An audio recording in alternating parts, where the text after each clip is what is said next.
Hello everyone, Sneha Hindi learning channel पर एक बार फिर से आपका स्वागत करती हूं। और आज मैं आपके लिए लेकर आई हूं कवि नरोत्तम दास जी द्वारा रचित सुदामा चरित। सुदामा चरित कविता में कवि नरोत्तम दास जी ने श्री कृष्ण और सुदामा की दोस्ती का वर्णन किया है। उन्होंने बताया कि सुदामा जी अपनी गरीबी और बदहाली से तंग आकर अपने परम मित्र श्री कृष्ण से मदद मांगने जाते हैं। वहाँ उनकी हालत देखकर द्वारपाल उन्हें महल में घुसने नहीं देते। फिर जब श्री कृष्ण को उनके आने का पता चलता है तो वे दौड़े चले आते हैं और अपने अश्रुओं से सुदामा जी के पैर धुलाते हैं। फिर श्री कृष्ण जी सुदामा जी की पोटली से चावल खाते हैं और उन्हें उल्हाना देते हैं कि कैसे एक बार बचपन में सुदामा उनके हिस्से के चने खा गए थे। इस तरह खूब आदर सत्कार करके प्रभु सुदामा जी को विदा करते हैं। लौटते समय सुदामा जी को दुख होता है कि श्री कृष्ण ने उन्हें बिना कुछ दिए ही विदा किया। मगर जब वो अपने गांव पहुंचते हैं तो उन्हें अपनी झोपड़ी की जगह आलीशान महल मिलता है, जिसे देखकर वो भाव विभोर हो जाते हैं और श्री कृष्ण की महिमा गाते हैं। तो आइए करते हैं सुदामा चरित कविता का भावार्थ। भावार्थ करने से पहले चैनल को लाइक सब्सक्राइब करना मत भूलिए। शीश पगा न झगा तन में प्रभु, जाने को आही बसे के ही ग्राम। धोती फटी सी लटी दुपटी अरी, पाए उपहना की नहीं सामा। द्वार खड़ो द्विज दुर्बल एक, रहो चकिसो वसुधा अभिरामा। पूछत दीन दयाल को धाम, बतावत अपनो नाम सुदामा। बहुत ही सुंदर। इस पद में कवि ने सुदामा के श्री कृष्ण के महल के द्वार पर खड़े होकर अंदर जाने की इजाज़त मांगने का वर्णन किया है। श्री कृष्ण का द्वारपाल आकर उन्हें बताता है कि द्वार पर बिना पगड़ी बिना जूतों के एक कमज़ोर आदमी फटी सी धोती पहने खड़ा है। वो आश्चर्य से द्वारका को देख रहा है और अपना नाम सुदामा बताते हुए आपका पता पूछ रहा है। आगे कवि कहते हैं, ऐसे बेहाल बेवाई ना सोपंग, कंटक जाल लगे पुनि जोय। हाय महादुख पायो सखा तुम, हाय इते न किते दिन खोए। देखी सुदामा की दीन दशा, करुणा करिके करुणा निधि रोए। पानी परात को हाथ छुओ नहीं, नैनन के जल सो पग धोए।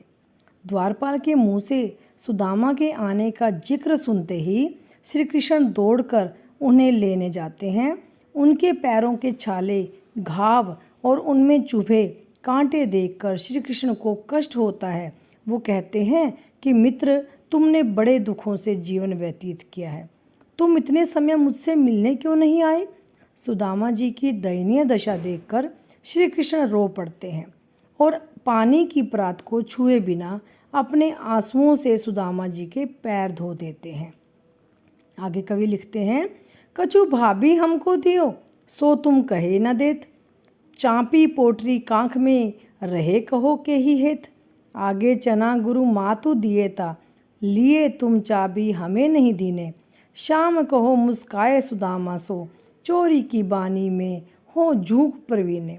पोटरी कांख में चापी रहे तुम, खोलत नाही सुधा रस भीने। पाछिली बानी अजो न तजी तुम, तेसई बाबी के तंदुल कीने। कवि कहते हैं कि सुदामा जी की अच्छी आवभगत करने के बाद कान्हा उनसे मजाक करने लगते हैं। वो सुदामा जी से कहते हैं कि ज़रूर भाभी ने मेरे लिए कुछ भेजा होगा, तुम उसे मुझे क्यों नहीं दे रहे हो। तुम अभी तक सुधरे नहीं हो।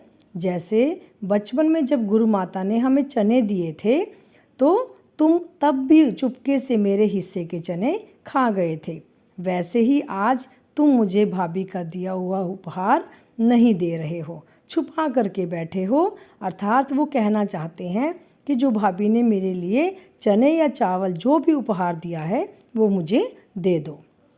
आगे कवि कहते हैं, वह पुलकनी वह उठ मिलनी, वह आदर की बात, वह यह पठवनी गोपाल की कछु न जानी जात। घर घर कर ओढ़त फिरे तनक दही के काज, कहाँ भयो जो अब भयो हरि को राज समाज। हो कब इत आवत हु तो वाही पठो ठेली, कहीं हो धनी सो जाई के अब धनी धरो सकेली। इस पद में सुदामा के वापस घर की तरफ लौटने का वर्णन किया गया है। वो सोचते हैं कि मैं मदद की उम्मीद लेकर श्री कृष्ण के पास आया, लेकिन श्री कृष्ण ने मेरी कोई मदद ही नहीं की। लौटते समय निराश और खिन्न सुदामा जी के मन में कई विचार घूम रहे थे। वे सोच रहे थे कि कृष्ण को समझना किसी के वश की बात नहीं है। वे एक तरफ तो उसने मुझे इतना आदर सम्मान दिया, वहीं दूसरी तरफ मुझे बिना कुछ दिए लौटा दिया। मैं तो यहाँ आना ही नहीं चाहता था, वो तो मेरी धर्म पत्नी ने मुझे जबरदस्ती द्वारका भेज दिया। ये कृष्ण तो खुद बचपन में जरा से माखन के लिए पूरे गांव में घरों में घूमा करता था। इससे मदद की आस लगाना बेकार था। अर्थात यहाँ पर सुदामा भगवान कृष्ण की लीला नहीं समझ पा रहे और वो भगवान को ही दोष देने लग जाते हैं। आगे कवि लिखते हैं, वैसे ही राज समाज बने, गज बाजे घने, मन संभ्रम छायो। वैसे ही कंचन के सब धाम है, द्वारिका के महिलों फिरी आयो। भोन बिलोक किबे, को मन लोचत सोचत हो, सब गांव मंझायो।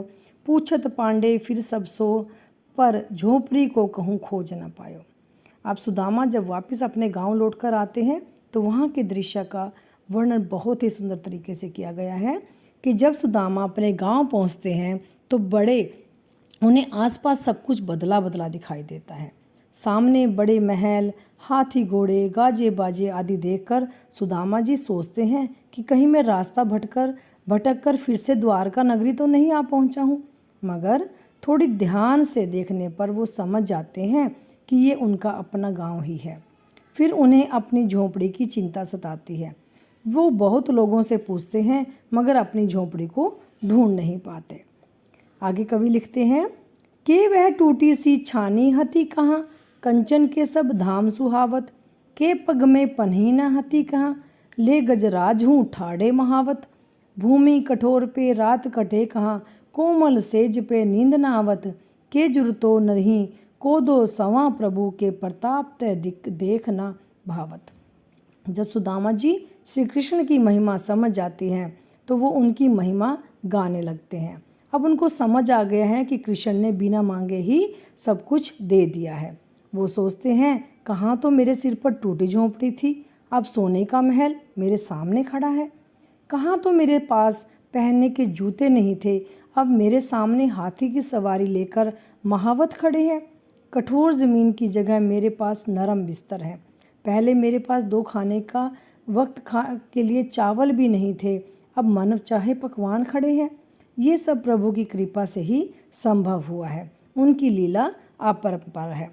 इस कविता में यह दर्शाया गया है कि सच्ची मित्रता हमारे लिए बहुत ही लाभदायक होती है और प्रभु तो ऐसे सच्चे मित्र होते हैं जो बिना मांगे ही सब कुछ दे देते हैं। आशा करती हूँ आपको सुदामा चरित्र का भावार्थ बहुत अच्छे से समझ आया होगा। Thanks for watching.